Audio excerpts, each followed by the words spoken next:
FM faixa estendida 85,7. Rádio Bandeirantes, fechada com você, fechada com a verdade. Agora, notícias da hora com as notícias locais, nacionais e internacionais, direto da redação da Rádio Bandeirantes. Atenção Piracicaba, a tarifa dos ônibus vai subir. A partir desta quinta-feira, dia 19, o valor passa de R$ 5,90 para R$ 6,40. O reajuste foi anunciado pela Prefeitura. É o primeiro aumento em 2 anos. Segundo a administração, o novo valor acompanha a inflação e o aumento de custos do transporte. A tarifa social será de R$ 5,50 para quem usa o cartão Pira Mobilidade. O desconto é de cerca de 16%. Gratuidades continuam. Idosos a partir de 60 anos, aposentados por invalidez e pessoas com deficiência mantêm o passe livre. Créditos comprados até o dia 18 deste mês valem até o dia 18 de junho. Depois disso, serão atualizados com a nova tarifa. De Campinas, Rafael Oliveira. Você ouviu Notícias da Hora, aqui na Rádio Bandeirantes. Sente o peso. RP Bandeirantes, uma rádio que tem história. Os principais profissionais da comunicação no Brasil estiveram e estão à frente desse potente microfone. Temos lastro e continuamos avançando, abrindo espaço para as novas gerações, revelando talentos. Entre o jornalismo analítico, investigativo, de opinião, de prestação de serviço, ficamos com tudo. Equilíbrio e precisão ao reportar os fatos. Cobertura esportiva balanceada entre o de boa e o debate. Cobertura jornalística que só pende para um lado, o seu. Sente o peso. No comparativo, a Bandeirantes desequilibra.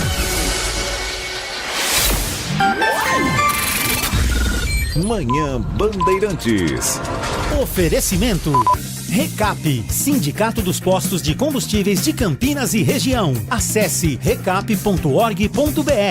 Família Gianni, da nossa família para sua família. E WK Radar, a gestão da empresa em suas mãos. Acesse wk.com.br. Muito bom dia, 10 horas mais 2 minutos. Feriado, você pensou assim, pô, esses caras vão gravar o programa, eles não vão fazer ao vivo. Nós estamos aqui ao vivo.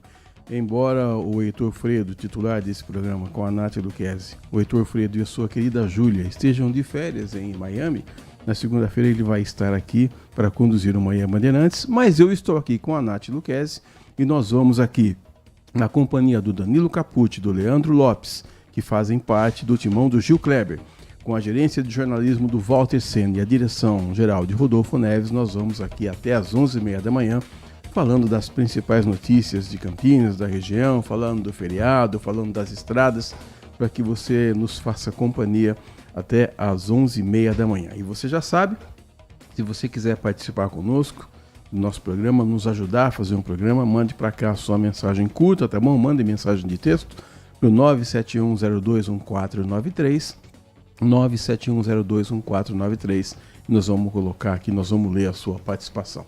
Não é isso, Nath Luquezzi? Bom dia. Bom dia para você, Edson. Bom dia a todos os ouvintes da Rádio Bandeirantes. Heitor está descansando mais do que merecido e nós estamos aqui, ó, na lida, plantão até amanhã, hein? É verdade. Eu entrei na redação e disseram assim, bom dia para os pobres que estão trabalhando hoje. Exatamente. Mas olha, no outro feriado, pelo menos estávamos curtindo, curtindo a nossa herança. No outro feriado, os pobres eram eles. Eram eles.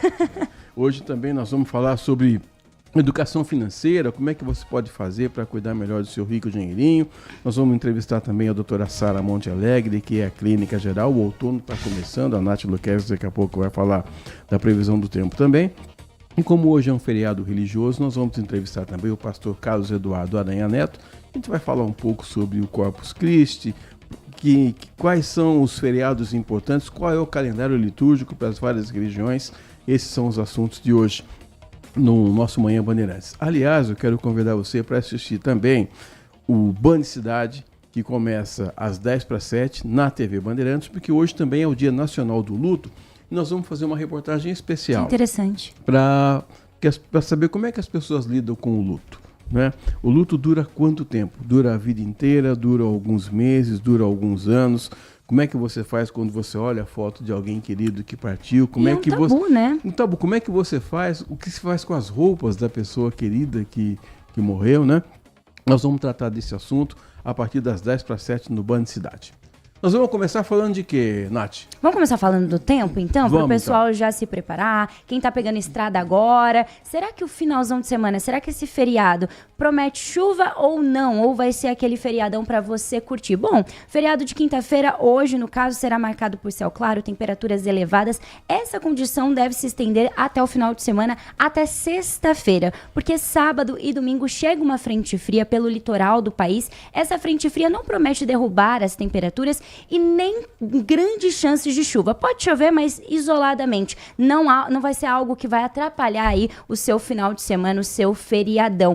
A amplitude térmica continua daquela maneira, aquele efeito cebola, o bota casaca, tira casaca, então de manhã bastante frio, um tempinho bem ameno, madrugadas um pouquinho mais quentes do que na semana passada, friozinho logo nas primeiras horas do dia, e essa falta de nuvens durante a noite e as madrugadas é o que retém calor para as tardes ficarem um pouquinho mais quentes. Então, por isso, essa grande amplitude térmica. Amanhã começa o nosso inverno. E aí sim, às 11h42 da noite, e esse inverno segue até dia 22 de setembro, às 15h19, então às 3h19, lá em setembro, quando começa a primavera. Aí sim, a partir de domingo, segunda-feira, quando o inverno começar a entrar aqui na nossa região, nós vamos sentir as temperaturas um pouquinho mais baixas. Mas é claro que eu sigo atualizando vocês durante semana que vem. Vamos aproveitar, porque a amplitude térmica tem favorecido as tardes serem um pouquinho mais quentes, né? Bom, você sabe que o Gil Kleber, que é o nosso coordenador técnico, ele paga muito bem os seus colaboradores. Eu já conversei com os meninos aqui, com o Danilo Capucci e com o Leandro Lopes, eles não têm nenhum tipo de problema para cuidar das finanças. Ótimo. Eu quero saber se você tem problema ou se você administra bem suas finanças. Apesar da minha cara de parecer que não administro muito bem, eu sou até mão fechada demais. Mão de vaca? Mão de vaca, famoso mão de vaca. Faz tchauzinho com a mão fechada, sou eu. Eu sou bem organizada financeiramente, mas isso é porque minha mãe é professora e desde criança eu fui muito bem instruída. Muito bem. Você sabe que 7 em cada 10 brasileiros têm dificuldades para lidar com as próprias finanças? Sim. E nós vamos conversar então sobre esse assunto. Remotamente está conosco o professor Alex Fernando Terubês, professor de matemática e idealizador de um grande projeto lá no Colégio Objetivo de Barão Geraldo, que ele está ensinando os alunos a cuidar das finanças. Professor Alex, muito obrigado por participar do nosso Manhã Bandeirantes. Essa estatística que eu disse aqui, é isso mesmo? 7 em cada 10 brasileiros têm dificuldades para lidar com as próprias finanças? Bom dia. Bom dia. Realmente a situação financeira do brasileiro está cada vez mais complicada, né? Se de um lado a gente tem uma taxa de juros que hoje em dia está chegando em 15%, e essa dificuldade do brasileiro de poder lidar com as finanças, por outro lado a gente tem uma educação financeira sendo oferecida para as crianças na escola, para os adolescentes, fazendo com que eles tenham um melhor lidar com o dinheiro, com as finanças, não é? Você falou da taxa de juros que subiu ontem mais 0,25, chegou a 15 agora. Isso não vai parar não, professor? Exatamente. Segundo o Banco Central, essa taxa foi inclusive comunicado que ela tende a ser estabilizada agora, né? E o que é que você ensina para os seus alunos? Quando é que eles começam a prestar atenção? Porque a gente imagina assim, bom, o aluno, até antes de entrar na faculdade, geralmente é o pai mesmo que banca as despesas. Quando é pequenininho, às vezes tem uma mesadazinha ali para você aprender a administrar. Mas o que é que você ensina para os seus alunos, professor Alex? Primeiramente, a situação de que o aluno, muitas vezes, ele não é gestor ainda das suas próprias finanças. E aí a importância do envolvimento com a família, do envolvimento principalmente no que se refere às questões financeiras, de colocar toda a família envolvida para que a família possa ter essa boa gestão financeira.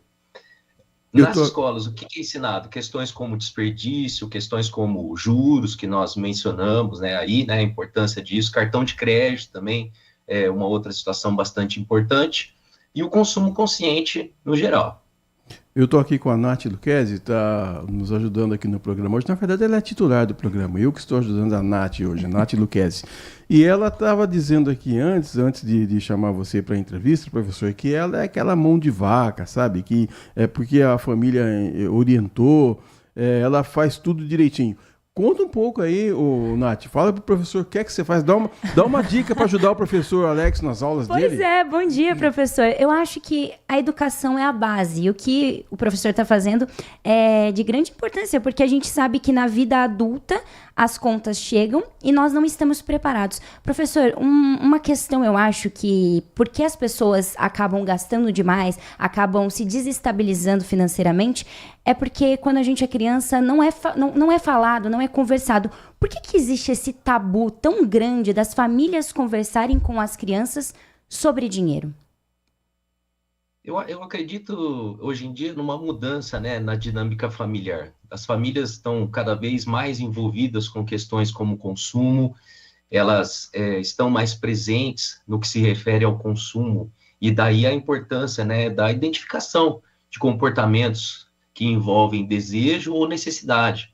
De certa forma, o dinheiro bem gasto, ele é importante, né? Identificar o dinheiro gasto com a execução de metas de curto, de médio, de longo prazo, essa parte é importante, né? Não seria questão, assim, de somente guardar o dinheiro, e sim empregar esse dinheiro de uma maneira correta, com uma tomada de decisão certa, acertada.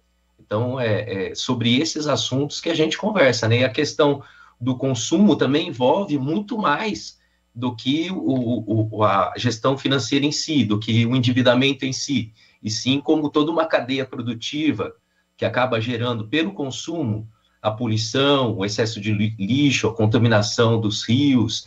Então, um recado também que é passado para os adolescentes e que também envolve as gerações futuras em todo esse processo.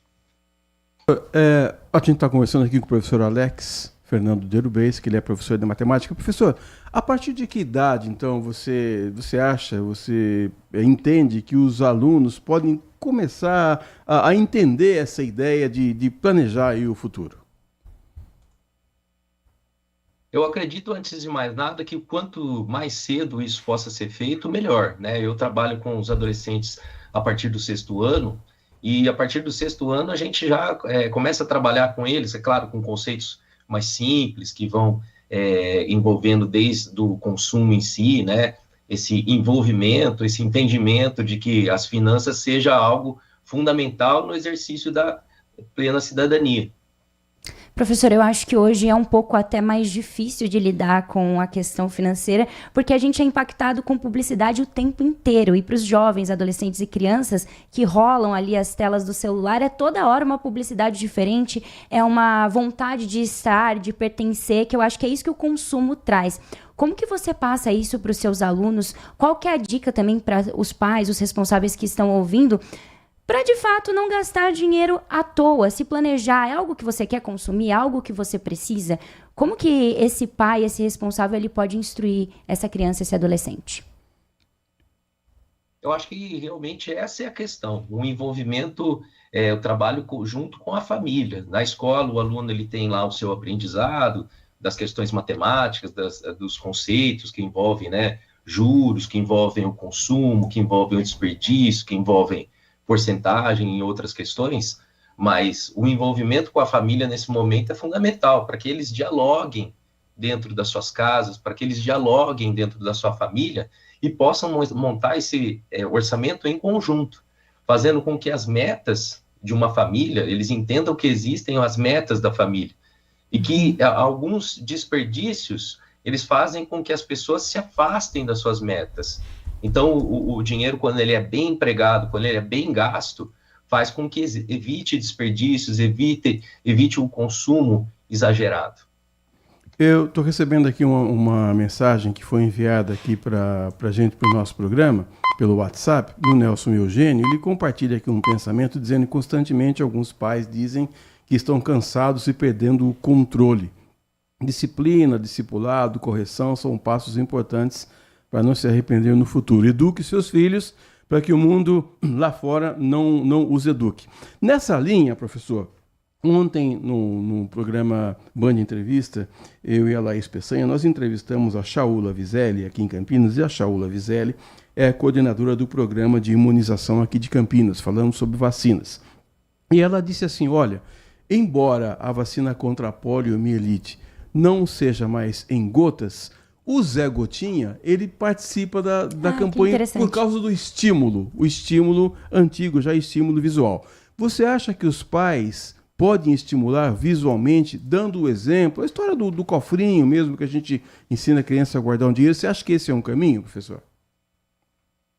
Eu acredito que o cofrinho, não só o cofrinho, né, mas hoje em dia os alunos eles aprendem nas escolas, né, aprendem na educação financeira a trabalhar mesmo com planilhas, com essa montagem do orçamento, através desse controle do que é despesa, do que é receita, do que entra, do que sai dentro do orçamento da família. Então, isso até feito de uma maneira eletrônica é colocada hoje em dia para os alunos, né? Então, esse envolvimento é muito importante, é claro, com o pai, com a família, sempre sendo o exemplo, né? Sempre sendo o espelho para eles e orientando na questão dos alunos, mas fazendo com que os alunos também possam dialogar com as famílias e tragam essas novas tecnologias para casa e conversem com os seus pais e se envolvam nesse processo, que é o mais importante de tudo, né? E o jovem, ele é sempre muito estimulado a ter uma profissão, né? Ser engenheiro, ser médico, jornalista, mas ser empreendedor não é algo que é muito falado, principalmente nas escolas, na base, e é um grande desafio. E você trabalha o empreendedorismo juvenil. Como trabalhar isso nas crianças? Porque ser empreendedor não é simplesmente ir lá e fazer. É muito estudo, é muito envolvimento também financeiro. Como que você trabalha essa parte com as crianças? Primeiramente, entendendo uma mudança na dinâmica, né, nas formas de trabalho. Hoje em dia, o mercado de trabalho ele vem mudando bastante. Então, entender como que o empreendedorismo está entrando nessa nova dinâmica do mercado de trabalho. O mundo do trabalho está mudando. Então, fazer com que o aluno possa compreender com que o empreendedorismo, com fazer multiplicar o dinheiro, né, as formas com que o aluno possa fazer através do empreendedorismo, ou seja, para que esse dinheiro possa ser multiplicado, que esse é um dos grandes motivos, né, fazer com que esse dinheiro renda, com que esse dinheiro multiplique, que ele enxergue novas maneiras de fazer com que o trabalho possa ser o meio para isso.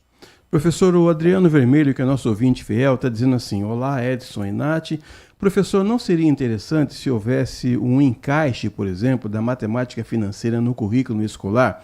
Ele está dizendo que na escola dele, escola estadual, no ensino médio, até tentaram implementar, mas as aulas ocorreram durante uns 6 meses, depois foram suspensas. E ele disse assim, não me deixaram nem recuperar das minhas péssimas notas. Não seria bom colocar um extracurricular, uma matéria como essa, professor? Olha, eu acredito, venho conversando com muitos professores, venho conversando com muitos outros profissionais e acredito que isso é fundamental nas escolas. Eu acho que talvez o governo, né, as pessoas que estão aí acima possam olhar essa questão com um pouquinho mais de carinho, porque com certeza esse é um tema de relevância extrema nas famílias, nas futuras gerações, que deve ser colocado sim, implantado no currículo, para que futuramente seja trabalhado aí de forma mais exata.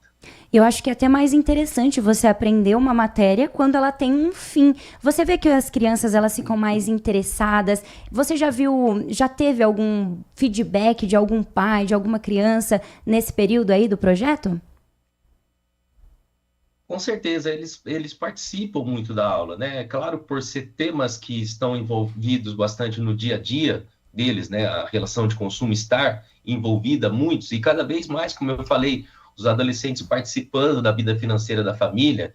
Então, eu acredito que seja um fato muito importante dessa participação no currículo e que isso deva ser observado sim. Professor Alex, o Márcio também está mandando uma questão aqui, diz assim, bom dia para todo mundo, a economia doméstica deve ser levada como uma empresa, e é exatamente igual, o orçamento e depois acompanhar a execução. Acontece que não há uma orientação, e o brasileiro não gosta de controle. Quem não controla não sabe o final do período, o que gasta e onde está gastando. Ele diz que tem uma planilha, tudo certinho, como comprar, onde comprar, quando comprar. O que o senhor acha sobre essa opinião aqui do Massa? Eu acho fundamental, é isso que eu coloquei, né? Quando o aluno ele consegue, ele aprende lá na escola a fazer uma planilha, fazer um controle de gastos, elaborar um orçamento, ele consegue ficar muito mais preparado para essas questões e até envolver a família, colocar a família, que como vocês aí mesmo falaram, a família que muitas vezes não teve essa orientação, não teve isso no currículo da escola, mas que os alunos hoje em dia que, enfim, podem estar trabalhando com essas questões, consigam tornar mais participantes na família e fazer com que esse orçamento seja realmente envolvido por toda a família. O Massa também coloca uma questão interessante que é chamada compra por impulso, né? Ah, sempre. Quantas vezes, professor, você chega em casa com alguma coisa e a patroa ou o marido fala assim, tá bom, o que nós vamos fazer com isso? Onde é que você vai colocar essa jossa? Tá dizendo aqui o Massa. Esse também é um grande problema, né, professor? Eu acho essa uma questão muito complicada, muitíssimo complicada. Por quê? Porque muitas vezes quando nós compramos, nós não temos essa preocupação, né? Eu digo com relação à cadeia produtiva, que isso gera poluição, que isso gera um acúmulo de lixo, onde a gente tem aí os lixos, os aterros sanitários que estão cada vez mais lotados, existe uma contaminação. Então, todo um processo de dano ambiental também envolvendo isso, né? E as pessoas precisam ter essa noção, né, do que é desejo, do que é necessidade, essa diferenciação, para que não seja feito o consumo dessa forma, né, que haja uma preocupação real com relação a isso, que realmente, de fato, é isso que acontece. As pessoas acabam comprando muito por impulso, a nossa sociedade, de fato, é uma sociedade muito consumista, e existem danos com relação a isso que vão muito além da própria gestão financeira, enfim, do orçamento da família. Professor, e no caso dos investimentos, dependendo ali da idade do adolescente, acho que ele já tem uma capacidade de entendimento legal para falar sobre isso. Existe hoje algum fundo de investimento que seja bacana, que traga uma boa rentabilidade aí e que os adolescentes já conseguem ali até usar com a própria mesada? Porque é legal depois, quando você chegar com 18 anos, você poder comprar uma coisinha, quem sabe dependendo do valor, até um carro, né? Os adolescentes, eles têm muita curiosidade, né? Até com relação, hoje em dia está sendo muito falado, divulgado aí as criptomoedas, né? Os bitcoins. Sim. Mas alertando também que fundos de renda variável, né? Aplicações de renda variável, eles têm certos riscos, têm certos perigos associados, né? Que muitas vezes a pessoa ela não consegue enxergar, né? Ela não tem essa visão dos riscos associados. E isso é comentado, isso é falado nas escolas. Hoje em dia a gente está numa questão que eu alerto eles, né? Com a taxa de juros que eu comentei de 15%, os investimentos eles estão caminhando para a renda fixa hoje. Então, entender o momento, entender o quanto que é esse rendimento, para que o aluno também ele se anima, ele se empolga em estar investindo cada vez mais e entendendo as situações, né? O que é uma renda fixa, o que é uma renda variável, o que é um investimento pré-fixado, o que é um investimento pós-fixado, o que é um investimento atrelado à inflação. Então, tudo isso a gente coloca também para eles, para entender e fazer da maneira correta, né? Da maneira mais adequada, na decisão mais acertada, multiplicar esse dinheiro e conseguir. O mais importante, né, que eu falo para eles, não é só a questão de guardar, e sim empregar bem o seu dinheiro para que ele possa multiplicar e gerar coisas positivas para os alunos, né, para as futuras conquistas deles. Estamos falando com o professor Alex Derubez. Eu tenho mais uma pergunta, não sei se a Nath tem mais alguma, mas eu tenho uma para pedir para você, na verdade, um conselho, professor, porque todo mundo começa, quando vai chegando ali novembro, aí todo mundo começa a vir para cima da gente, olha, usa bem o 13º, porque depois tem IPTU, tem IPVA. Por que só pensar no dinheiro quando vem o 13º? Que dica você dá para as pessoas pensarem agora, professor, no mês de junho, dia 19 de junho? Existe tudo isso, existem situações de endividamento que estão acontecendo aí, né? Você já comentou da questão dos 7 a cada 10 brasileiros, mas esse planejamento deve acontecer antecipadamente, né? Se fazer a chamada reserva de emergência é um fato muito importante, né? Os especialistas falam aí numa reserva de emergência que tem que atender 6 meses, mas o que é a reserva de emergência? De repente, a pessoa está lá no seu dia a dia, e existe uma situação que o pneu do carro, por exemplo, eu coloco para eles, né? O pneu do carro furou. E aí, o que fazer? Onde que esse orçamento apertado, que muitas vezes está, aonde que o remédio, por exemplo, a gente está numa época aí do inverno, que as pessoas ficam doentes. Aonde é que o remédio vai entrar nesse orçamento? Então, é pensar sempre que não é só o mês que tem que dar, né?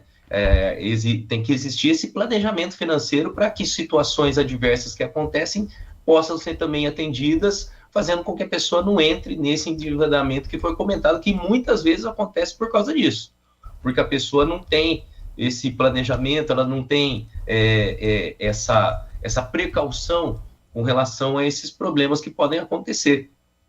Agora, a última pergunta, prometo, professor. A minha esposa, a Marley, que não é economista, está bem longe disso, aliás, mas é mão de vaca também, como a Nath Guedes. É assim, dinheiro a gente não tem mais na carteira mesmo, ninguém carrega dinheiro, não é, professor? E ela falou assim, deixa em casa o cartão de crédito. Não é que está dando certo, professor? O cartão de crédito é um grande problema, né? Principalmente se também não tiver planejamento no cartão. O cartão em si não é ruim.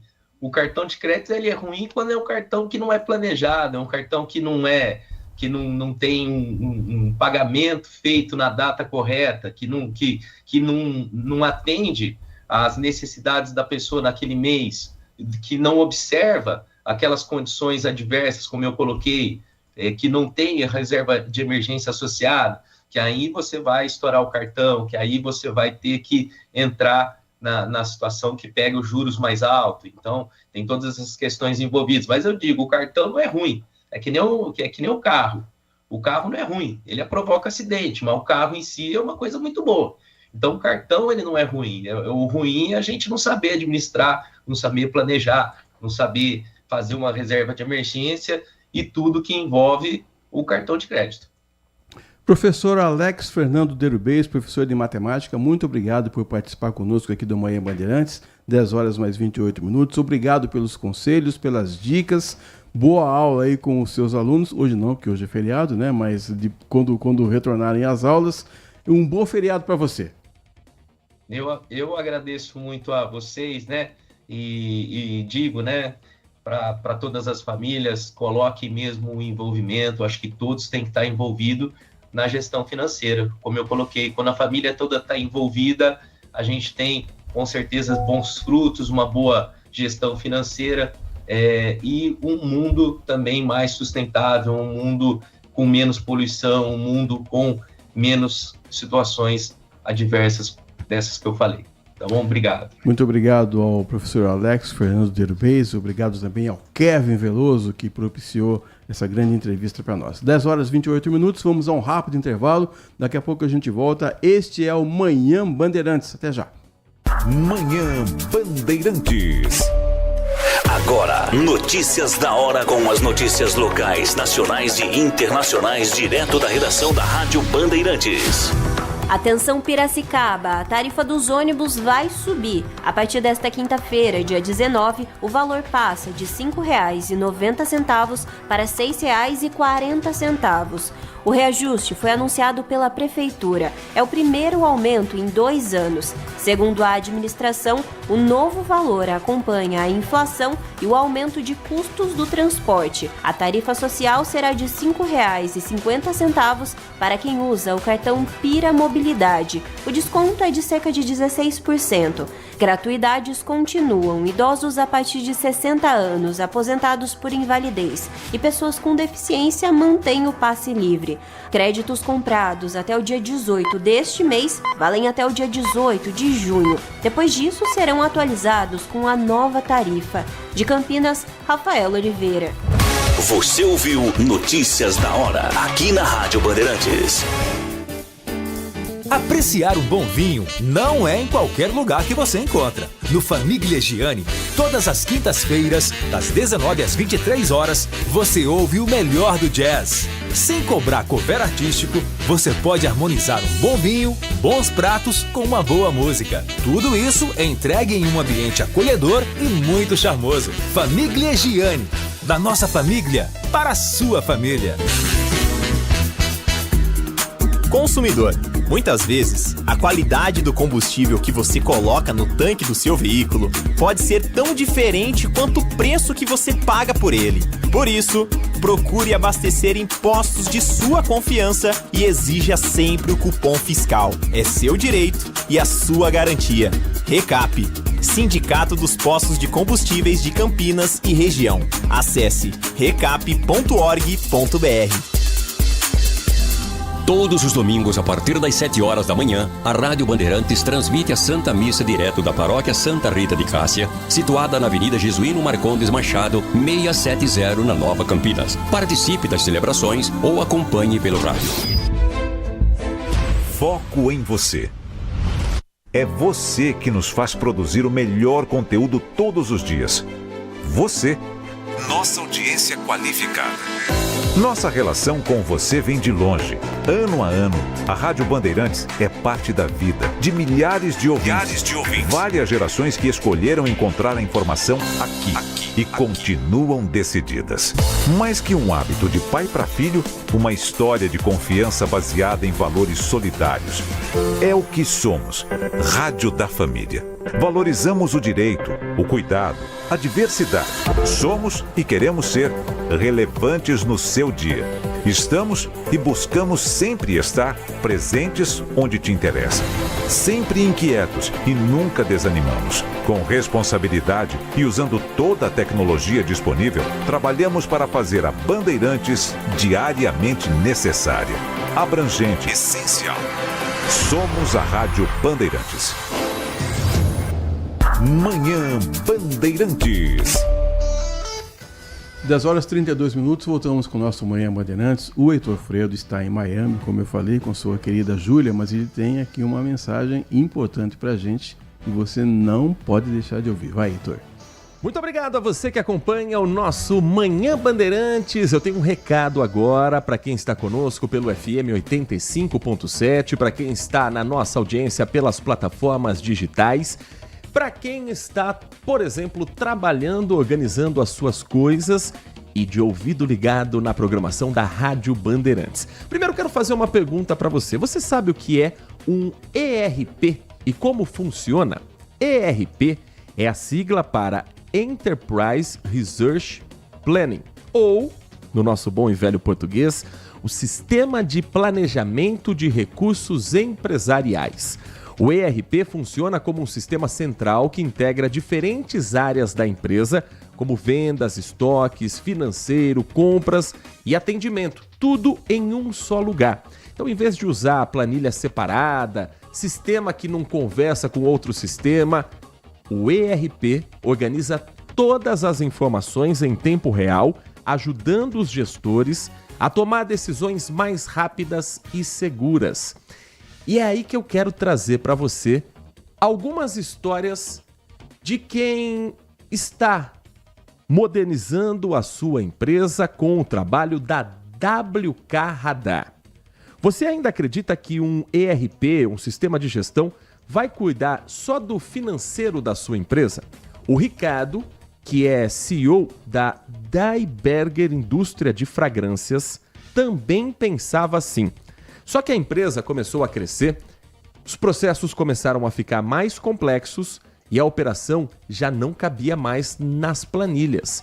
Foi aí que a Inovar ASC apresentou para ele a solução de produção do WK Radar.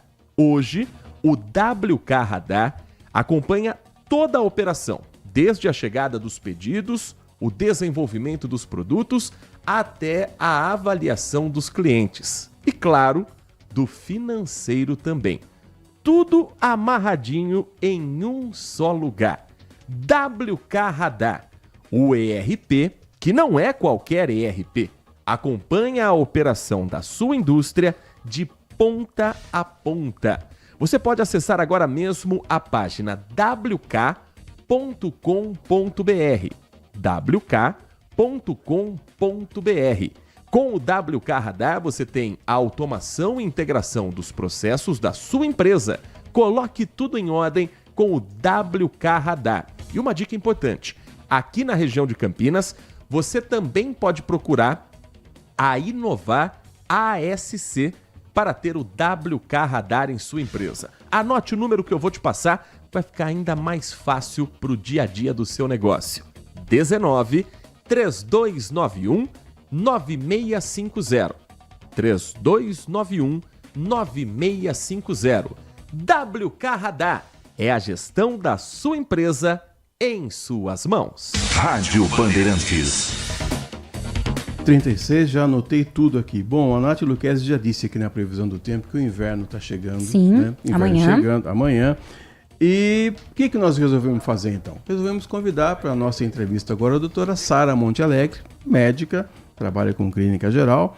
E nessa época do ano, doutora, o que aparece de doença, eu não sei se o inverno traz mais doença do que o verão, mas olha, vou contar uma coisa para a senhora, viu? As pessoas se cuidam menos no inverno, doutora? Bom dia, obrigado por ter vindo aqui aos estúdios da Rádio Bandeirantes. Bom dia.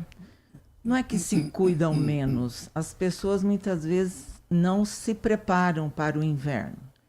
Acho que a hora que o inverno começa, e principalmente nessa mudançazinha, outono e inverno, que a temperatura já cai, aí que as pessoas vão procurar cuidado, né?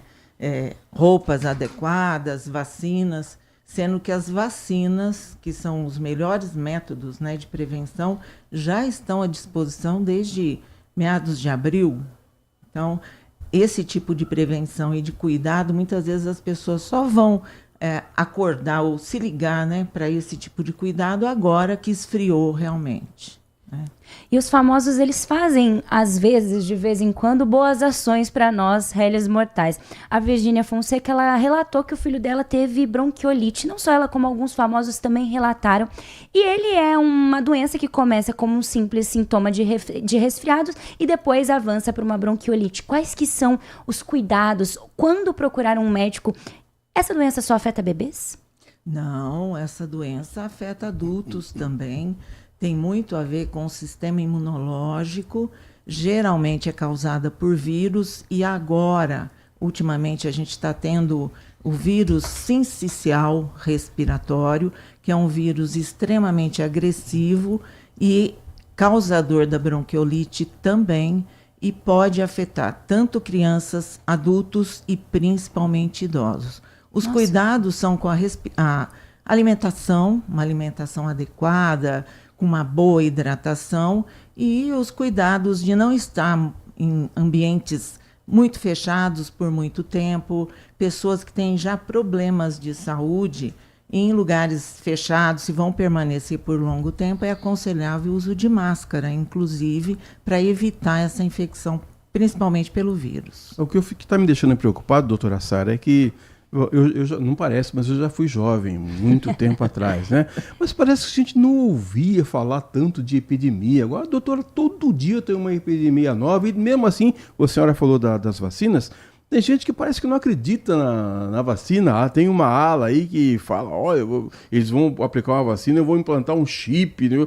Que bobagem. Onde é que nós vamos parar com isso, doutora? Pois é, boa pergunta, Edson.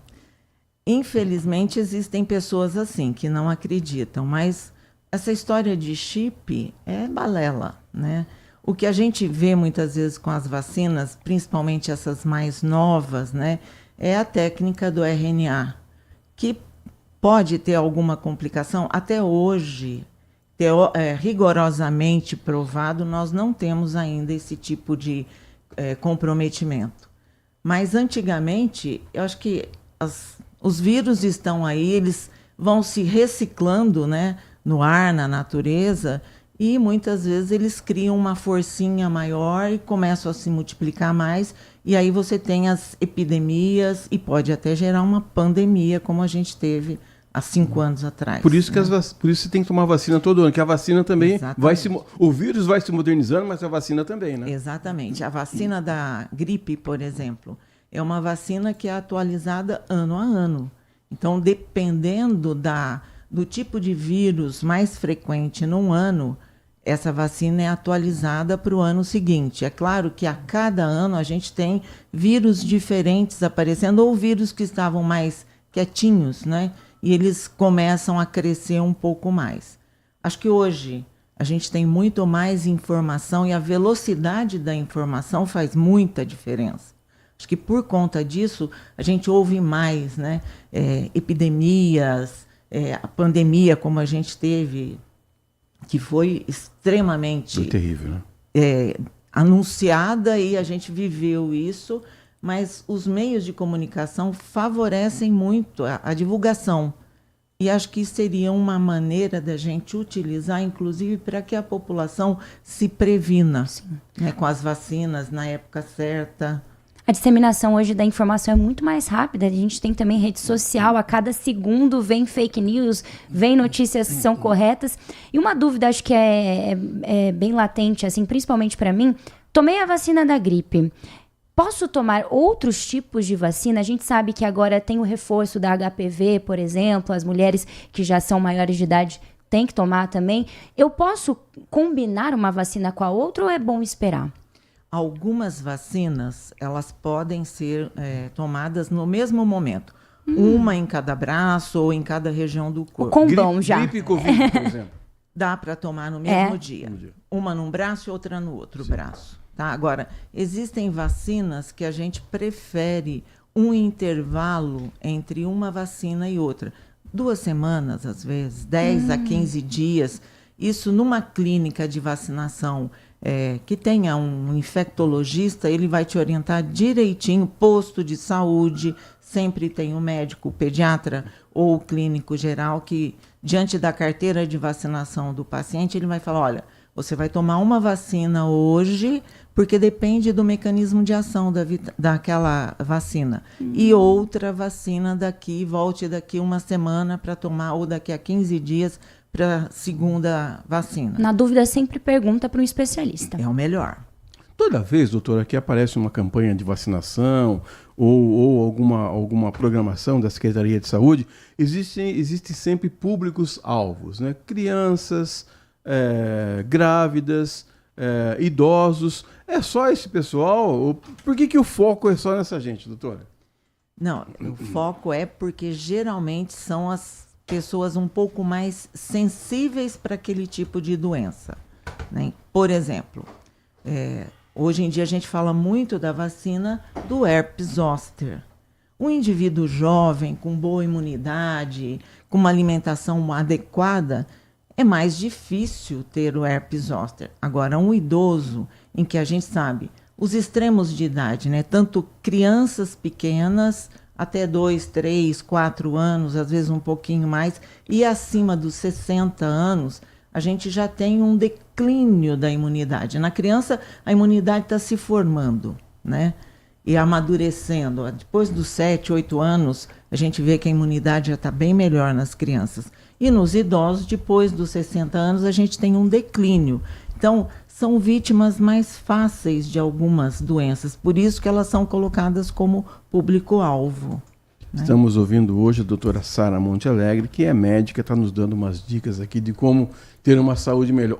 Olha que exemplo de pessoa com saúde. Oh, super! Meu Deus do céu! Vamos falar um pouquinho também da vacina do HPV, que eu acho que é um grande tabu, principalmente os pais e responsáveis. Eu fui a primeira leva a tomar a vacina do HPV há 10 anos atrás. Você tinha quantos anos? 3? Eu tinha 13. Foi, e aí eles abriram, agora eles estenderam até os 19 anos. Eu queria que você fizesse esse alerta, porque tanto meninos quanto meninas podem se vacinar. E por que eles escolheram justamente antes desse início da vida sexual da criança? Exatamente para prevenção. Porque antes do início da vida sexual, o adolescente, o jovem, ainda não teve contato. Então é muito melhor você prevenir, já deixar a imunidade pronta para a idade em que ele vai entrar em atividade sexual. Aí ele já está protegido. E a melhor coisa é a vacinação, porque o HPV ele tem relação com vários tipos de cânceres do sistema genital, tanto feminino quanto masculino também. Então, é melhor prevenir. É seguro, porque eu acho que os pais, o maior tabu mesmo, no caso da vacinação do HPV, é que vai desenvolver essa criança a querer iniciar atividade sexual. E isso não existe, não é? Não. A vacina é proteção. Aí, o início da atividade sexual, isso depende muito do meio em que essa criança, esse adolescente vive, o tipo de orientação sexual que tem em casa, na escola. Então, papel do pai não é só vacinar e achar que pronto. Não, orientação em casa tem muito valor. E os melhores frutos vêm dessa orientação em casa. Cada família tem um tipo de atitude com relação à atividade sexual, início, tipo de companheiro, de parceiros. Essa orientação é de casa. Isso não é papel. O médico pode até ajudar muito nesse sentido. Até na prevenção, né? Exatamente, mas não é parte só do sistema de saúde ou só do médico esse tipo de orientação. Vacina, sim. 10 horas mais 46 minutos, estamos ouvindo a doutora Sara Montealegre. Eu estou em minoria aqui nessa bancada, mas nós estamos em maioria aqui dentro dos estúdios. Doutora, quem vai mais ao médico, o homem ou a mulher? Olha, isso tem mudado um pouquinho, mas ainda é a mulher. A mulher se cuida muito mais. O homem muitas vezes tem a desculpa, né, dos afazeres da profissão e não tem tempo. Tem que trabalhar na Rádio Bandeirantes. É por aí, é bem por aí. Não a cola mulher mais. Sempre, eu acho que é até uma questão de educação também, porque a mulher foi educada a sempre reservar um tempo para o cuidado da saúde. É ela que, em geral, cuida da saúde da família. Por exemplo, a gente estava falando de vacinas. Quem mais leva os filhos para a vacinação? A mãe. Verdade. Então, a mulher, ela já vem educada para isso. A gente tem visto uma pequena diferença do homem se cuidar um pouco mais agora, mas ainda é a mulher. Então vamos seguir nessa linha, falar um pouquinho do exame preventivo de próstata. Os homens ainda saem correndo desse exame, doutora? Eu queria que você falasse da importância, com quantos anos é o ideal começar a realizar esse exame? Olha, ainda fogem do exame. Safados. Que não é um exame confortável, não. Convenhamos, não é mesmo. Mas é o exame mais fidedigno, em que o médico consegue sentir se tem alteração ou não, e muitas vezes muito precocemente, ele pode já tomar atitudes que podem ser curativas para o homem. Não é porque tem um câncer de próstata que o futuro acabou. Não, tem tratamento e tem sobrevida boa, livre de doença, né? Esse exame, ele precisa ser um pouco mais falado, né? Mais anunciado. E para os homens, em geral, se tem história de câncer na família, é claro que a prevenção, o exame, pode começar mais cedo. Mas, em geral, por volta dos 45, 50 anos de idade, já é bem aconselhável procurar o urologista e fazer o exame de próstata. Eu sempre gosto de falar aqui que o Dr. Lídias Castilho, urologista, salvou a minha vida. Detectou com câncer precoce de próstata faz 10 anos, graças a Deus. E curou. Curado. Pois curado. Mas fui cedo. Eu não sei se meus pais, se meu pai, meu avô, meus avós iriam se submeter a um exame desse. Pois é, e a gente vê que homens têm uma questão de preconceito muito grande com esse exame, né? E a gente vê, eu principalmente vejo homens com 60, às vezes 55, 60 anos chegarem num estadio da doença que às vezes você tem pouco a fazer. Então, detectar precocemente, e esse exame é extremamente útil. É claro que hoje a gente tem um arsenal de exames, tem exame de sangue, tem ultrassom, outros tipos de exame. Mas no dedo, o médico consegue diferenciar a estrutura da próstata, e isso é extremamente sensível. Doutora Sara, vocês como médicos, como clínicos gerais, acabam sendo especialistas em tudo, doutora, porque vocês atendem alguém, mas antes de é o primeiro atendimento antes de ele ir para o especialista. O trabalho que vocês realizam é espetacular, doutora. Obrigada. E olha, é uma especialidade difícil, porque o clínico geral ele tem que ter conhecimento suficiente para não errar.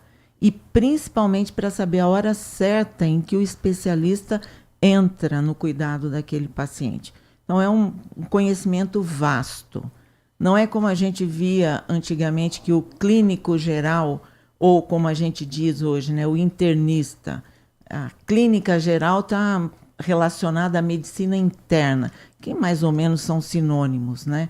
Mas antigamente o clínico geral ele atendia crianças, mulheres grávidas, sabia fazer parto, pequenas cirurgias. Era o médico da família, não? Exatamente, o médico da família que hoje está voltando e tomando esse espaço, e muitas vezes é o médico que vê a criança, a mãe, o pai, o avô. Medicina integrativa, isso, doutora? Oi? Isso se chama medicina integrativa? Mais ou menos, a gente coloca mais como medicina da saúde da família, que é um termo amplo, mas aborda pediatria, até ginecologia.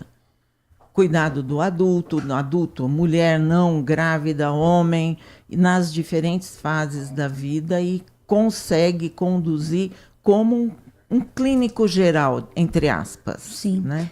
Doutora, uma coisa que tem acontecido muito, que é muito alarmante, muitos casos de morte súbita em pessoas extremamente jovens. Por que esses casos têm aumentado? Olha, essa pergunta é complexa. É, né? Mas é assustador, porque são pessoas extremamente jovens, de 20, 22 anos, morrendo simplesmente do nada. Pois é, o que a gente vê muitas vezes, uma das causas que a gente sempre precisa ter em mente são os problemas cardíacos, e a gente tem visto, às vezes, em jovens com excesso de prática de atividade física sem supervisão adequada. Tá? Uso de substâncias abusivas, algumas medicações que têm interação com o sistema cardiovascular e podem gerar problemas cardíacos que muitas vezes é uma vez e pronto, vai para óbito. Mas isso é uma questão assim de... O jovem, muitas vezes, ele não se preocupa muito de que qualquer coisa possa acontecer com ele. Eu sou jovem, né? Pois é. Tem saúde, a vida inteira pela frente. 3 energéticos com cafés por dia, né? E você tocou num ponto fundamental, energético. Tem substâncias que são estimulantes do coração. Se essa pessoa já tem algum problema de saúde cardíaco, por exemplo, pode desencadear uma arritmia, e da arritmia uma parada cardíaca. Então, esses energéticos a gente toma muito cuidado. Essas medicações, essas substâncias que os jovens usam nas academias, ou às vezes até sozinho mesmo, para aumentar o desempenho na atividade física. Um pré-treino, vamos dizer assim. Exatamente. Então, são estimulantes que muitas vezes eles não têm noção de que tipo de substância tem ali e quais são as ações no organismo. Então, isso a gente precisa tomar muito cuidado. E nunca é demais a gente falar também que fumo e álcool, nem pensar, né? Olha, são pontos que a gente deveria... Eu não sei por que etilismo é considerado uma droga lícita. Do meu ponto de vista... Tanto o tabagismo quanto o etilismo deveriam ser colocados como ilícitos, porque eles causam prejuízos imensos. E o pior de tudo, muitas vezes esses prejuízos eles vêm silenciosamente acontecendo. E a hora que aparece o primeiro sintoma, às vezes você já tem um diagnóstico de uma doença grave. Tabagismo, por exemplo. Quantos casos a gente vê de pessoas que desenvolvem fibrose pulmonar, uma doença extremamente grave, incapacitante, que pode ser desencadeada ou piorada pelo tabagismo. Isso você vai ver depois de alguns anos de tabagismo. O etilismo. Muitos jovens têm usado álcool com os energéticos e outras substâncias. O álcool, em pequenas quantidades, muito pequenas quantidades, ele pode até ter algum benefício para a saúde, mas, em geral, as pessoas exageram. E a manutenção do etilismo, por algum tempo, mesmo que ele não seja diário, é prejudicial, sim. E o combo álcool com uma outra medicação, muitos jovens usam medicamentos controlados, tarja preta e misturam com álcool. Isso também pode ser um fator de risco? Com certeza, é um grande fator de risco. E como você tinha colocado anteriormente, né? Morte súbita em jovens. Esse é um fator importante. Misturar álcool com medicações extremamente controladas. Tá? São duas situações que não podem estar juntas. E muitas vezes são misturadas. Muito bem, 10 horas e 55 minutos. Quero agradecer. Tem mais alguma pergunta para a doutora Sara? Acho que só para finalizar, voltando a falar do inverno, porque uma coisa que acomete muita gente é asite, sinusite, rinite. Tem como controlar ou de fato vai ficar o inverno inteiro fungando? Muitas vezes o fungar é porque a higiene do nariz ou das vias aéreas não foi completamente feita. Então, soro fisiológico não precisa ser o rinossoro ou outra medicação com outro componente. Basta o soro fisiológico. Lavar o nariz com soro fisiológico limpa a via aérea, principalmente a cavidade nasal. Isso melhora muito. Agora, se a pessoa já tem algum tipo de alergia, é claro que precisam outros cuidados para evitar que tenha um quadro infeccioso também. Perfeito. Obrigada, doutora. Agradecer então a doutora Sara Monte Alegre, que nesse feriado veio aqui nos ajudar com muitos conselhos, muitas dicas, pedir para que a senhora volte sempre. Muito obrigado. E sempre que tiver alguma novidade, sempre que tiver alguma dica na área de saúde, por favor, venha participar do Manhã Bandeirantes. Eu que agradeço. 10 horas e 56 minutos, vamos a um rápido intervalo, nós voltamos já já. Você está ouvindo Manhã Bandeirantes. Oferecimento Recap, Sindicato dos Postos de Combustíveis de Campinas e Região. Acesse recap.org.br. Família Gianni, da nossa família para sua família. E WK Radar, a gestão da empresa em suas mãos. Acesse wk.com.br.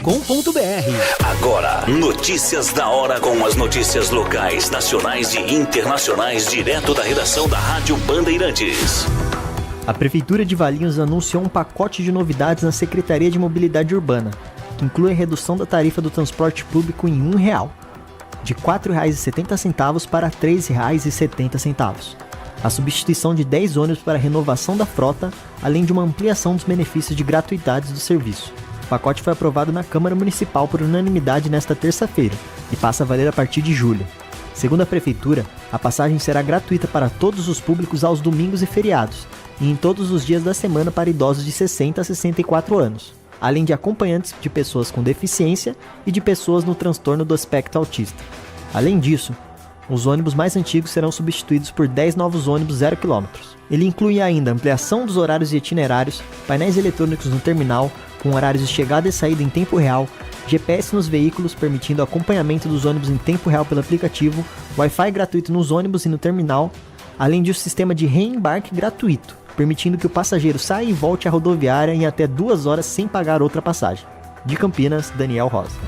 Você ouviu Notícias da Hora, aqui na Rádio Bandeirantes. LG Mota Imóveis. A Imobiliária Campiã em Vendas apresenta LG Mota Meg Store, o shopping de imóveis de Campinas e região. Uma mega estrutura no coração do Cambuí, na Avenida Coronel Silva Teles 387, esquina com a Rua Coronel Quirino. São 60 empreendimentos no mesmo lugar, direto dos principais incorporadores do país. São imóveis comerciais e residenciais. Para moradia ou investimento, nosso telefone é 19 3722 7740 e nossas redes sociais, @LG Mota Imóveis. Assista ao programa Circuito Imobiliário todo sábado, às 8h30 da manhã, na Band Mais TV. E ouça na Rádio Bandeirantes toda sexta e sábado, às 10 da manhã. O nosso maior patrimônio é o nosso cliente.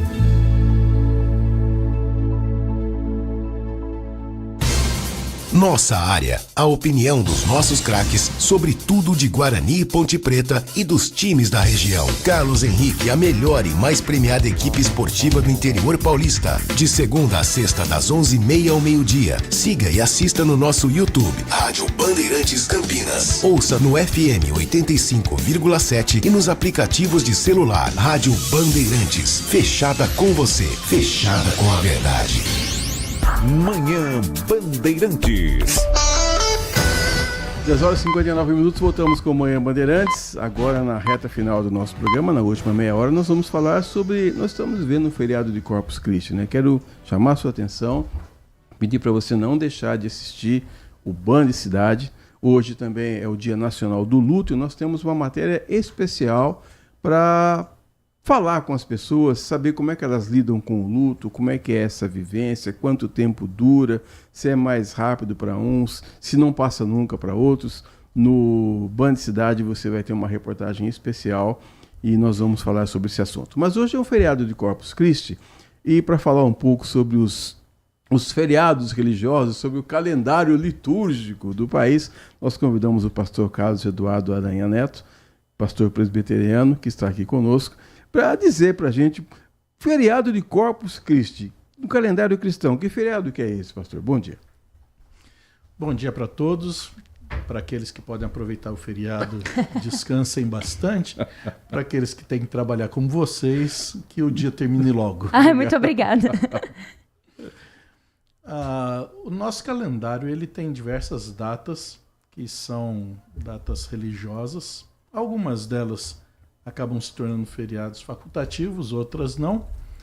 Mas isso muito a ver com a nossa tradição, né, de uma origem católica romana que nós recebemos, né? Então muitos dos nossos dias especiais acabam sendo atrelados a esse calendário litúrgico e Corpus Christi, de fato, é um que está relacionado a isso, que acontece 10 dias depois do dia de Pentecostes, 50 dias depois do feriado ou da ocasião da Páscoa. Então... Pois não. Não, eu ouvi dizer que o calendário, principalmente o calendário romano, até o calendário de feriados no Brasil, ele é contado a partir de Corpus Christi, contado daqui para lá. Tem o feriado de Corpus Christi, 50 dias depois antes a Páscoa, 50 dias antes o Carnaval, não sei se tem a ver isso. Eu achei interessante a conta. Não fiz a conta para ver se é verdade, não. De fato, essas datas são muito flutuantes, né? A gente só tem algumas coisas que são básicas. O Corpus Christi sempre vai ser numa quinta-feira, a Sexta-feira Santa obviamente vai ser na sexta-feira, né? E algumas outras vão variar, até mesmo o dia em si em que se comemora, né? Porque daí o calendário de fato vai sendo alterado ano a ano. E de fato, assim, parece estar uma pergunta boba, mas o que se comemora no dia de Corpus Christi? O que tem em torno de todo esse dia? O que a igreja prega para esse dia? Bem, a gente precisa fazer uma distinção aqui, porque como o Edson falou há pouco, eu sou pastor da igreja presbiteriana, é uma igreja de tradição reformada, protestante, e esse feriado, ou essa data, para nós protestantes, ela não tem o peso que para a tradição católica romana tem. Então essa é uma festa cristã de doutrina essencialmente católica romana. E aquilo que eles comemoram, na verdade, é uma celebração da manifestação física do corpo de Cristo nos elementos da Eucaristia, do pão. Isso vem desde o Papa Urbano IV, perdoe-me se os católicos que nos ouvem, né, me corrigirem, mas por volta do século XIII, se eu não me engano. Mas a ideia é fazer uma lembrança da presença física de Cristo nos elementos da Eucaristia. Os protestantes não pensam assim. Sim. Para nós, protestantes, a Santa Ceia ou Eucaristia é um meio de graça, a partir das próprias palavras de Jesus nos Evangelhos, quando ele institui com os seus discípulos uma nova visão de uma festa habitual que eles sempre comemoraram, que era a festa da Páscoa. Acontece ali desde quando o povo de Israel sai do Egito, da escravidão do Egito, então sempre eles haveriam de fazer a comemoração desta saída, e é esse o sentido da Páscoa, não é?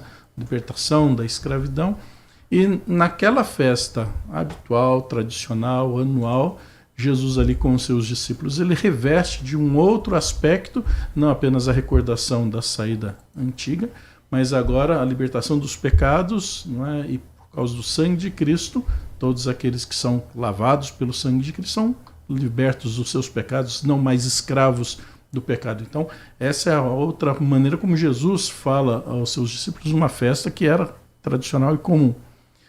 E nessa situação, Jesus fala, olha, comam em memória de mim, bebam em memória de mim. Sim. Mas não é apenas um ato rememorativo, como quando você pega uma fotografia de família e fica lembrando do dia em que você tirou aquela foto, das pessoas que ainda estão lá, as pessoas que já se foram, né? Traz a recordação do momento, da alegria daquele encontro. Mas, além disso, não é simplesmente uma recordação.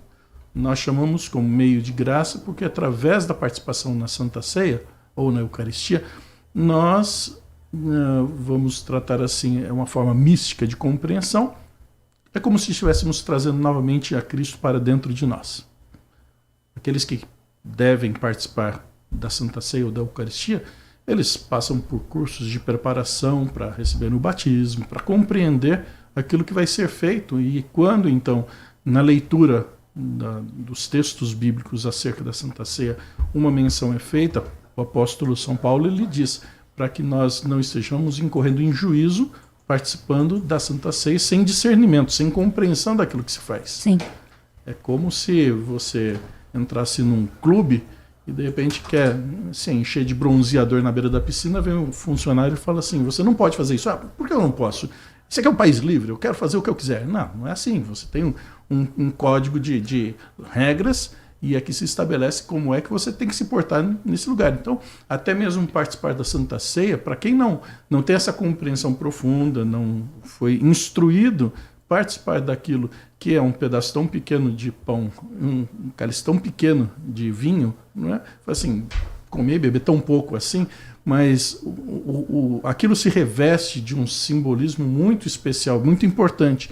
E participar sem discernimento, sem compreender que aquilo que nós estamos fazendo é como se estivéssemos tornando o próprio Senhor Jesus para dentro de nós, nós estaríamos ofendendo a quem se voluntariamente deu a morte por cada um de nós. Agora, pastor, católico romano ou protestante, quando a gente ouve um relato como esse que você diz, parece uma coisa um pouco assim, distante da gente. Para católicos e para protestantes, os relatos da Bíblia parecem muito distantes. Como aproximar, como a gente saber mais do Corpus Christi, do Pentecostes, que você citou anteriormente? Como é que a gente se atualiza, né? Com tanta informação hoje, com tanta rede social? Me parece que as pessoas estão um pouco distantes ainda dessa tradição religiosa. Uma das coisas que nós temos como fundamento é que as Escrituras, a Palavra de Deus, se torna a nossa única regra de fé e prática. Então, esse é um conceito que nós assumimos. Tudo se discute a partir das Escrituras. É como se, de repente, lá na casa de vocês, quisesse, eu quero aumentar a varanda aqui do meu prédio, vou quebrar essa muretinha aqui e emendar com a do vizinho. O vizinho fala, não, mas isso aqui é meu. Então vamos discutir isso. Por que você acha que deve ser seu e eu acho? Não é questão de achar. Existem leis que estabelecem, não é? Sim. E a gente então vai recorrer à lei para então estabelecer até onde um vai e até onde o outro vai. E até mesmo com questões religiosas, a Bíblia se torna então a base para qualquer tipo de discussão.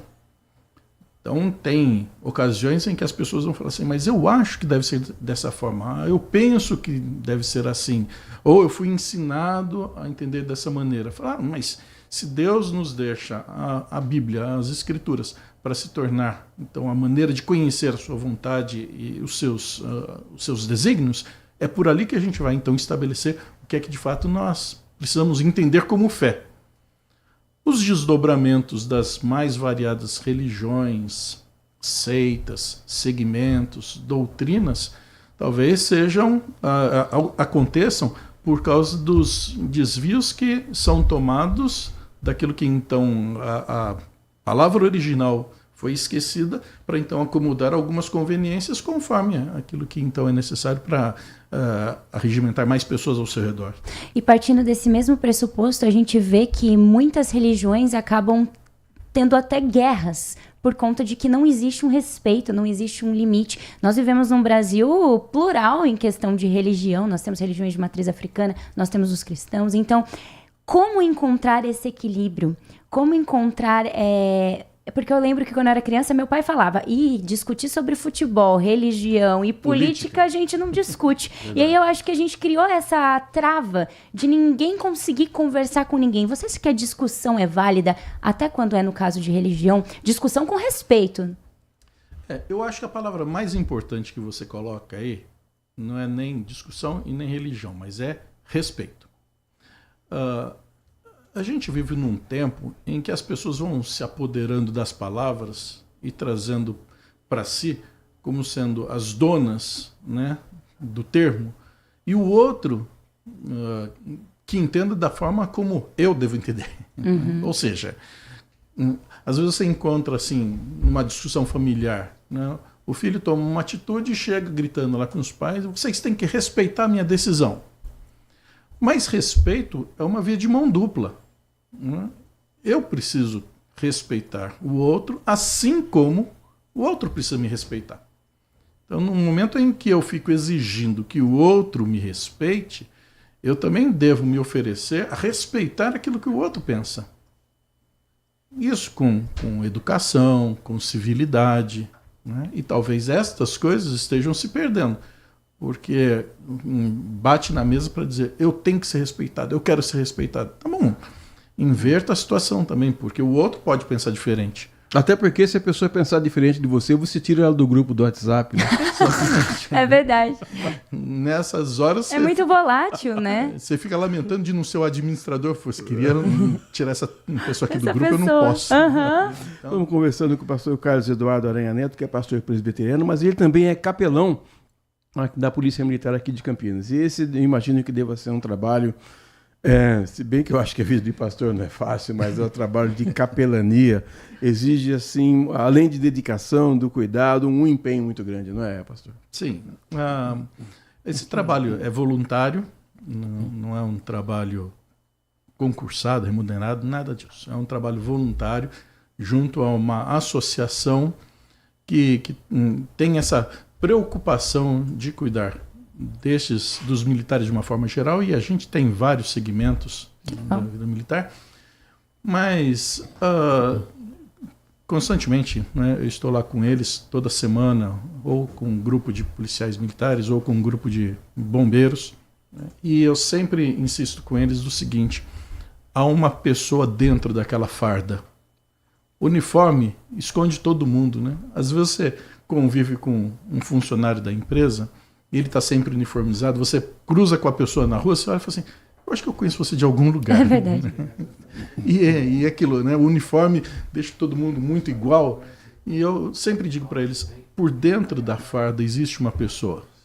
E a minha oração por eles, uma palavra bíblica de um versículo que a gente lê, para uma muito breve reflexão, é para falar com a pessoa que está ali dentro, que tem família, que tem dores, que tem lutas internas, que tem problemas financeiros, que carrega uma arma, né?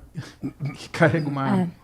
E às vezes sai para as ruas com tanto medo quanto a gente, porque muito não sabe mais. o que tem pela frente. Com certeza, né? Deixou a família em casa. E a farda coloca um alvo, né, no peito deles. Né? Então, a gente às vezes imagina que por estar na função sempre é a pessoa valente, a pessoa que está lá pronta para qualquer coisa, mas o ser humano que está ali dentro precisa ser cuidado também.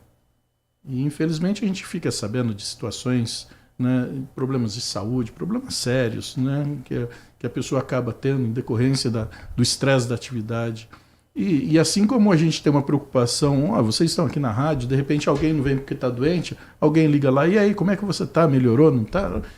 Parece que essas pessoas ficam meio que alijadas. Eu falo assim, não, isso daí tem que estar sempre bem, né? Porque aí de mim se eu não estiver bem. Né? Então, uma percepção muito egoísta. Eu falo assim, eu preciso que ele esteja bem para cuidar de mim. Mas ele também precisa estar bem, né? Eu tenho que ajudá-lo também, eu tenho que orar por ele. Então, essa sempre é a nossa preocupação. Então, de vez em quando, alguns procuram para conversar, e não é a conversa do trabalho, eu estou com problema aqui no meu colete, estou com problema na minha arma. Não, assim, eu tenho problema com a minha irmã, eu tenho problema com os meus pais, eu tenho problema de alcoolismo na família. Né? Então... Fiquei curiosa, como que é esse trabalho? Eu não conhecia. E como que é a rotina do senhor durante esse trabalho? Você tem dias específicos que você faz essa visita? Como que é? Sim. Eu faço parte de um grupo que é a Associação PMs de Cristo. E este grupo, né, é uma associação entre policiais para acolhimento de policiais cristãos e para ajuda. E eles, então, nos pedem auxílio como pastores, missionários, obreiros, para então participar. Né? Esse trabalho em especial é apenas uns 5 minutos, no máximo 10 minutos, antes da entrada deles no serviço, ou por saída para a ronda, ou então, por exemplo, no bombeiro com o pessoal mais administrativo. Mas, de fato, é um período muito curtinho, muito curtinho. É um tempo para ler um versículo bíblico, fazer uma oração com eles e ajudar.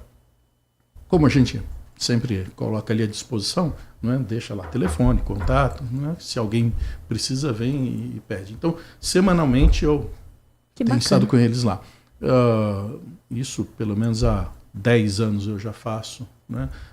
O trabalho da associação já é de muito mais tempo. Né? Mas aqui em Campinas, por volta de uns 10 anos que a gente tem desenvolvido, são vários pastores, vários irmãos que estão nessa mesma pegada. E até mesmo durante a pandemia, né? Na pandemia, eles trabalhavam. Né? Muito. E eu falava assim, eu não posso deixar de orar por eles, porque eles também estão nas ruas, eles também estão sujeitos à infecção, eles estão sujeitos aos mesmos problemas que todos nós. Então, durante todo o tempo da pandemia, toda semana, estava lá com eles para ajudá-los também, assim, popularmente fala assim, melhorar o moral deles, né? Mas espiritualmente falando. Você está dizendo isso, eu estou me lembrando aqui do meu irmão, até coloquei o caso do soldado Elister. Meu irmão já é um policial militar aposentado e um cara, assim, uma das pessoas mais corretas que eu conheci na vida. E o meu irmão tinha um, como não tem mais o banco, eu vou falar, tinha um banco Bamerindos ali na Padre Anchieta que toda semana era alvo de assalto. Saiu um assalto em banco, as equipes de TV já corriam para lá. E meu irmão foi atender uma ocorrência lá e ele desceu da viatura com uma calibre 12. Quando abriu a porta do banco, o cara atirou nele. Falhou a arma do cara. Aí ele não foi pedir por favor pro cara, ele pegou e atirou no cara. O que aconteceu?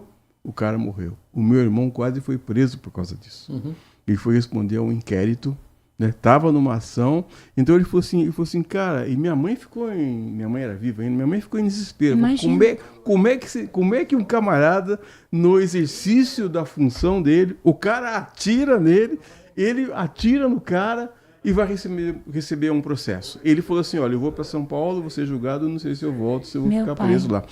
Esse tipo de conflito do camarada que está para nos proteger, mas também tem que ser protegido. Uhum. E essa ajuda espiritual que você dá é fundamental, não é, pastor?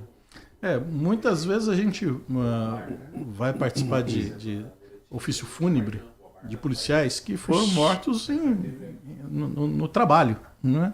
Às vezes, até não sendo trabalho, mas várias vezes a gente ouve, né, de situação em que o bandido vê, né, pela identidade funcional que ele é um policial, não é? E assim, ele nem estava em serviço, não estava com nada, estava só num passeio, numa caminhada, e tira ele. Então, é muito triste a gente participar dessas ocasiões, não é? Que quando a gente vai, e aí por dever de ofício tem que constantemente estar nos cemitérios aqui, né? Eu já fiquei preocupado uma vez quando um coveiro falou assim, nossa, pastor, fazia tempo que você não aparecia. Assim, poxa vida, ainda bem, né? Sou funcionário do hospital, já está me reconhecendo, eu estou ficando preocupado, né? Mas quando nós participamos assim de pessoas muito idosas e tal, que já estavam naquela situação da vida, indo embora, é uma realidade. Quando a gente participa de jovens, de adolescentes, você percebe assim... a expressão no rosto dos amigos, aquele desespero, porque é como se estivessem dizendo, não estava na hora, né? Você foi muito cedo, né? Ou seja, pulou a vez. Né? Quando a gente vê, né, situação de militares, existe tanto a situação da tristeza que a família sente pela perda, mas a indignação também, a revolta, porque, afinal de contas, quem deveria cuidar da segurança está sendo alvo da insegurança que nós vivemos. É verdade. Então, é a pessoa dentro da farda, é a pessoa que está ali e tem um coração, é a pessoa que... mas...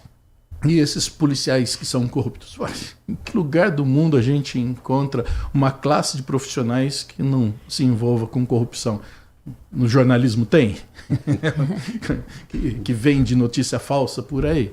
Assim, quantos pedófilos estão aí travestidos de padres, de pastores?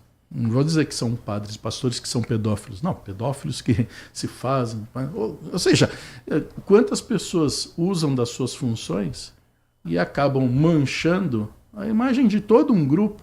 E você vai para algum lugar, a pessoa olha, aponta para você, mas você é jornalista, né? E acaba tendo que responder por coisas que os outros fizeram. Né? E na polícia também, ainda mais nessa situação, né, desse envolvimento com a criminalidade constante. Né?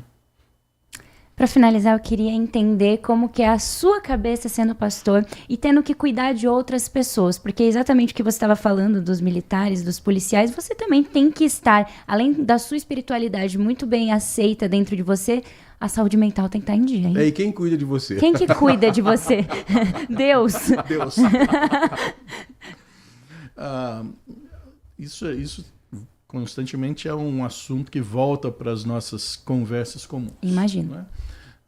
Dentro do sistema da nossa denominação, nós temos um presbitério e neste presbitério nós sempre designamos alguém que é o responsável pelo apoio pastoral.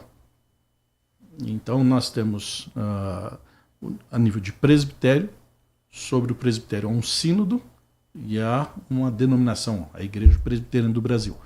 Então nós temos dentro do presbitério alguém que é o responsável por este apoio pastoral que atende nessas horas de necessidade maior, tudo mais.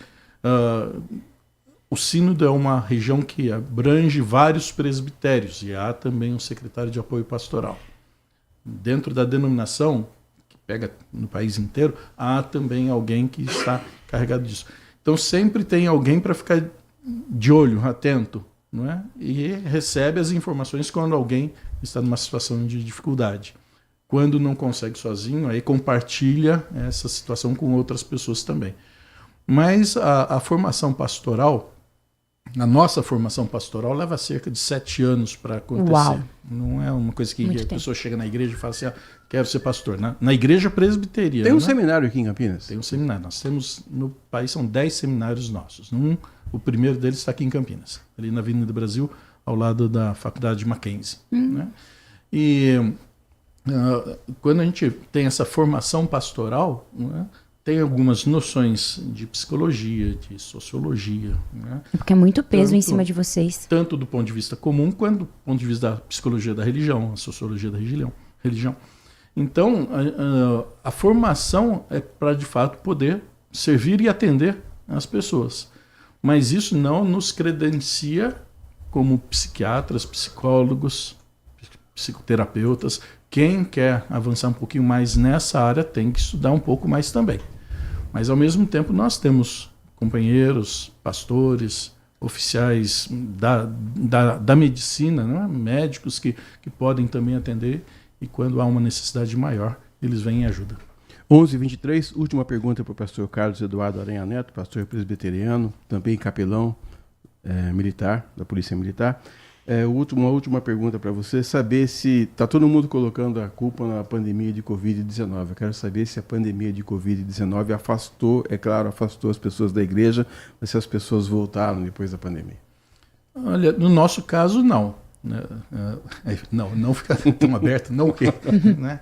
Assim, a pandemia não afastou o grupo que nós temos em nossa comunidade. Né? Durante o período da pandemia, nós mantivemos os cultos, né, os estudos que fazemos regularmente, no meio de semana, no final de semana. E na época da pandemia, esse negócio de rede social, ainda de Meet, de tudo mais, era muito novidade, né? As pessoas não sabiam usar isso aí direito. Então nós tivemos que aprender da mesma forma que todo mundo teve que aprender. Na raça. Né? Na raça. Sim. Né? E a manutenção daquele trabalho por ali, né, fez com que no primeiro instante em que houve a possibilidade da abertura, as pessoas voltassem aos poucos. Algumas comunidades, algumas igrejas que resolveram permanecer fechadas acabaram, muitas delas, perdendo as pessoas que estavam ali porque eles queriam estar no envolvimento comunitário. E já que a minha igreja não abre, eu vou para aquela que abre. Então, nós abrimos logo em seguida, foi autorizado, oficialmente autorizado, então nós abrimos e aí as pessoas acabaram voltando. Nós mantivemos o culto sendo transmitido pela internet. Mas isso não tem servido de desculpa para a pessoa falar assim, eu não vou ficar em casa mesmo. Porque nós todos somos seres sociais, a gente não gosta de viver de uma forma isolada. Tem hora que você se irrita, fala assim, não quero falar com ninguém. Você vai para um canto, mas leva o celular para dar uma olhadinha se o WhatsApp não está chamando para alguma coisa. Mas isso é muito temporário. Deus nos criou como seres sociais e a gente gosta de estar em convívio. Quantas pessoas, como eu, vão para o shopping só para ficar vendo gente, né? Não entra em loja nenhuma. E quando você está lá, você vê nas lojas quase ninguém lá. Preciso ver gente, a gente fala, né? Preciso sair e ver gente. Então, a igreja proporciona isso, né? Então, nós não perdemos, as pessoas vieram, voltaram, nós temos tido uma boa participação e muitas outras igrejas também, por causa desse processo de acolhimento de todo mundo que sabe que quem é que imaginava que uma pandemia iria trancar todo mundo dentro de casa e ficar um tempo sem ir para o trabalho, ir para reuniões sociais. Fala assim, já que a gente teve a experiência disso, não vamos desperdiçar a oportunidade da liberdade, a oportunidade do encontro, a oportunidade da convivência. Pastor Carlos Eduardo Aranha Neto, muito obrigado pela visita e volte sempre. Eu agradeço e desejo que Deus abençoe vocês com Amém. Descanso no feriado, mas que a vida seja sempre de alegria e paz, e a todos aqueles que nos ouvem também. Se você quiser rever os nossos programas, acesse aí o YouTube e também as nossas redes sociais. Você vai ver todo mundo aqui do estúdio. Vai ver o pastor Carlos Eduardo Aranha Neto e a Nath Luquezzi, além do YouTube, vai também estará no Band Mulher daqui a pouco, às 1h30 da tarde na TV Bandeirantes. Então a gente tem encontro marcado. Às 11 horas mais 26 minutos, ao final do Manhã Bandeirantes, vem aí a nossa área na apresentação do Carlos Henrique, o CH, o Bate Pesado. Vai falar sobre Ponte, Guarani, sobre o Mundial de Clubes também que está rolando aí. Aliás, para quem gosta de futebol, hoje tem um jogão, hein? Tem o PSG e o Botafogo, às 10 da noite, para quem vai ficar acordado. O Edson. Sim. Ele vai mencionar quem já foi campeão mundial por 2 vezes e hoje, infelizmente, não está nesse mundial? Que é o Palmeiras, né? Não, a FIFA está dizendo que não é. Mas esse é um papo para outra hora. 11h27, um grande abraço, fiquem com Deus, tchau. Manhã Bandeirantes. Oferecimento. Recap, Sindicato dos Postos de Combustíveis de Campinas e Região. Acesse recap.org.br. Família Gianni, da nossa família para sua família. E WK Radar, a gestão da empresa em suas mãos. Acesse wk.com.br. Agora, notícias da hora com as notícias locais, nacionais e internacionais, direto da redação da Rádio Bandeirantes. Atenção Piracicaba, a tarifa dos ônibus vai subir. A partir desta quinta-feira, dia 19, o valor passa de R$ 5,90 para R$ 6,40. O reajuste foi anunciado pela Prefeitura. É o primeiro aumento em 2 anos. Segundo a administração, o novo valor acompanha a inflação e o aumento de custos do transporte. A tarifa social será de R$ 5,50 para quem usa o cartão Pira Mobilidade. O desconto é de cerca de 16%. Gratuidades continuam. Idosos a partir de 60 anos, aposentados por invalidez e pessoas com deficiência mantêm o passe livre. Créditos comprados até o dia 18 deste mês valem até o dia 18 de junho. Depois disso, serão atualizados com a nova tarifa. De Campinas, Rafael Oliveira. Você ouviu Notícias da Hora, aqui na Rádio Bandeirantes. Consumidor, muitas vezes, a qualidade do combustível que você coloca no tanque do seu veículo pode ser tão diferente quanto o preço que você paga por ele. Por isso, procure abastecer em postos de sua confiança e exija sempre o cupom fiscal. É seu direito e a sua garantia. Recap, Sindicato dos Postos de Combustíveis de Campinas e Região. Acesse recap.org.br. Você já experimentou o minestrone do Gianni? É uma sopa italiana clássica com vegetais frescos e saborosos. Aqui, preparamos o seu prato com ingredientes cuidadosamente selecionados para que cada colherada seja um mergulho na tradição italiana. Agora no inverno, você pode saborear os deliciosos caldos e sopas acompanhados dos melhores vinhos da cidade. Ligue 19 3294 287 ou acesse nossas redes @Família Gianni. Da nossa família pra sua família, proporcionando bons momentos sempre. Neste domingo tem a final do Campeonato Amador da Liga Campineira de Futebol, no estádio Moisés Lucarelli, a partir das 9 da manhã. Unidos Novo Campos Elíseos e Dick City Futebol Clube. Transmissão pela Rádio Bandeirantes FM 85,7 e no youtube.com/Rádio Bandeirantes Campinas. Oferecimento: Concessionária Sim. Vá conhecer as unidades Sim na divisa Campinas Valinhos e nas cidades da região metropolitana de Campinas. Futebol é com a Bandeirantes.